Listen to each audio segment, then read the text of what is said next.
Anti hood tent window रोम कर दे बंदे गैर सोनिए। आप देख रहे हैं 89 डिजिटल। इस वक्त मैं मौजूद हूँ झेलम बार में, और झेलम बार में एक ऐसे वकील साहब हैं जिनका स्टाइल देख के तो नजर आता है कि ये इंडिया से तशरीफ लाए हैं, लेकिन माशाल्लाह हाफ़िज़ कुरान हाफ़िज़ भी हैं। और जब ये गुनगुनाते हैं तो अक्सर जो है ना लोग कचहरियों में आए हुए परेशान वो इनके आवाज सुनकर मुस्कुराना शुरू कर देते हैं। आज मेरे साथ हैं मौजूद, इनसे तारुफ भी लेते हैं और जानने की कोशिश करेंगे कि कितने अरसे से इनको ये शौक है और ये कहाँ से इनको शौक पड़ा। अस्सलाम वालेकुम। जी वालेकुम सलाम। पहले तो आप अपना तारुफ कराएंगे। तारुफ जी राहत अली नाम है मेरा, और इधर मैं डिस्ट्रिक्ट बार जेल में 2010 से वकालत कर, हाई कोर्ट का भी है माशाल्लाह, जेल में प्रैक्टिस है मेरी डिस्ट्रिक्ट बार जेल में। ये चीज है। अच्छा, कुछ सुनाएंगे? सुनाएंगे क्या सुनना चाहेंगे? जो आपको अच्छा लगे।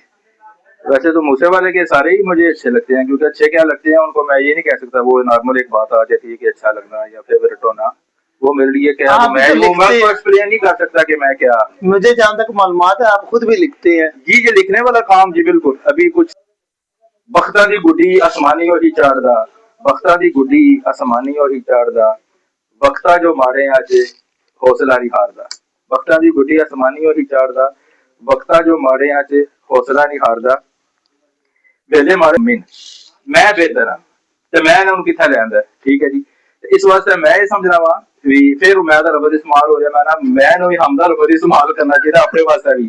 ठीक है, ते ये जेड़ा मैं दीवाने जी मैं लिखी है तो मैं सुना देना दो चार लाइन। हर पासे बस एक मैं दी लड़ाई है, हर पासे बस एक मैं दी लड़ाई है, अग जिन्नी लाई है ये मैं नहीं लाई है, एक मिक हो जो ते गल करो हम दी। ये कोई 295 साल दी है तो उस्ताद होना है। ठीक है जी। आओ मीडिया कई बन बैठे अज दे गवार, इको झूठ बोल दे ओ भी बार बार, बैठ के जदानिया ना कर दे चुगलियां ते शो दा नाम रख दे चज दा विचार, शाम दे सवेरे भाल दे विवाद ने एवें तेरे नाल कर दे फसाद ने, 24 घंटे नाले नींद दे परौने नू नाले ओदे कले कले गीत याद ने।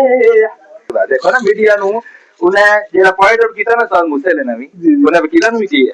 ठीक है, मेरे सिर पाल दे अमीर सोनी है मतलब बोलदे वकील सोने में और तुसी देखो ना, आओ मेरे सिर पाल दे अमीर सोनिए, आवा तवा बोल दे वकील सोनिए, सारी दुनिया दा हो जज सोनीदा, जिथे साडी चलदी अपील सोनिए ओ आपे हथ रखू ओ साडी पग दे। हुण तुसी देखो ना वकील कहंदे आ खड़ा कर सवारी करना तेरे शहर सोनिए, ओ खोई होई दी लगदे आ थले मिठिए जादी फाके वजदी, राइट विंडो बोनट ते वजे होए आज दे पैर सोनिए, आओ कुगियां दे तारा दा की बस चलना बाजा याली राते, गुच्ची रानी गोरी दा परिंद जबे यारी मित्रा दी काते, आओ गुच्ची रानी गोरी दा परिंद जबे यारी मित्रा दी काते। ऐसा वाला मेरा फेवरेट टू बी फेवरेट गाना है जेड़ा ना ये है।